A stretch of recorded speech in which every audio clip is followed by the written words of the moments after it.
ఏంటి ఇక్కడ కూర్చొని ఏడుస్తున్నావు? ఏం లేదు సార్. పర్వాలేదు, చెప్పు. ఈరోజు నా బర్త్డే సార్. అవునా? బర్త్డే రోజు ఎవరైనా హ్యాపీగా ఉంటారు. నువ్వేంటి ఏడుస్తూ కూర్చున్నావు? నేను పుట్టానన్న ఆనందం కంటే మా అమ్మ దూరమైందన్న బాధ ఎక్కువైంది సార్. అందుకే నా ప్రతి బర్త్డేకి ఇక్కడికి వస్తాను. అలాగే చెప్పుకుంటే అమ్మకు చెప్పినట్టే అనిపిస్తుంది.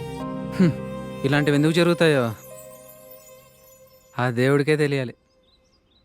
అలా అని జీవితం మొత్తం బాధపడుతూ ఉండడం కరెక్టే అంటావా? నా బర్త్డే రోజు ఇంకో బ్యాడ్ ఇన్సిడెంట్ కూడా జరిగింది.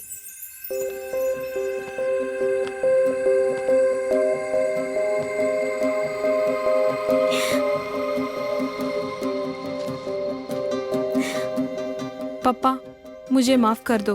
తప్పనిసరి పరిస్థితుల్లో మీకు చెప్పకుండా షాదీ చేసుకున్నాను.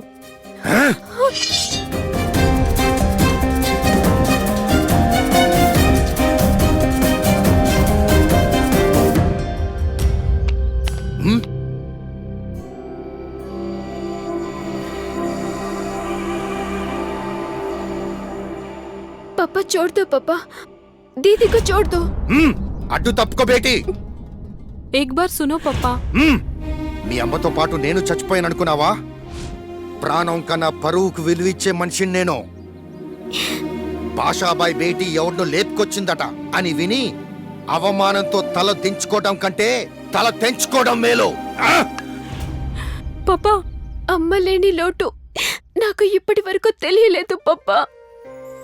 నన్ను అనాథం చేసి వెళ్ళిపోతావా పప్పా?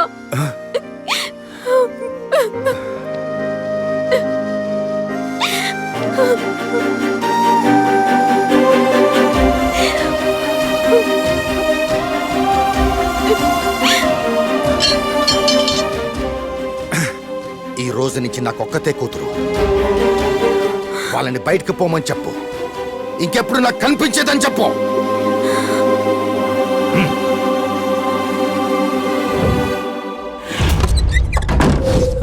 అవన్నీ జరిగిన రోజు నీ పుట్టినరోజు అయింది, కానీ నీ పుట్టినరోజు వల్లే అవన్నీ ఏం జరగలేదు.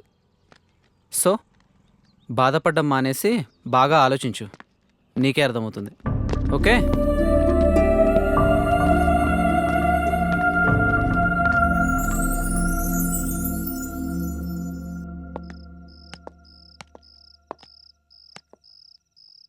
ఏంటి సార్ సర్ప్రైజ్ అన్నారు?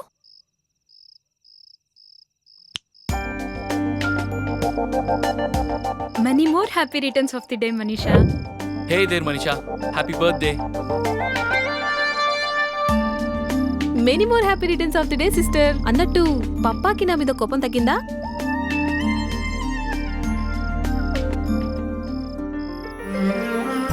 బేటీ మనీషా, జన్మదిన్ ముబారక్ హో.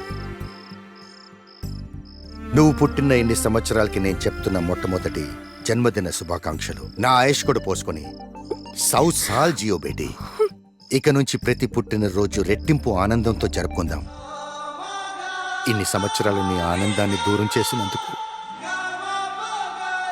ఈ అబ్బాజాన్ని మాఫ్ కరు బేటీ, మాఫ్ కరు.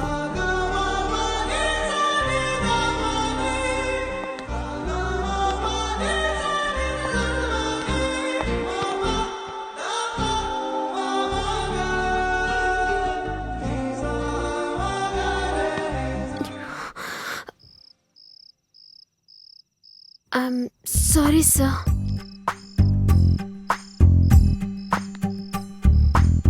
మా పప్పాని ఎప్పుడు కలిశారు? భయం లేదా మీకు?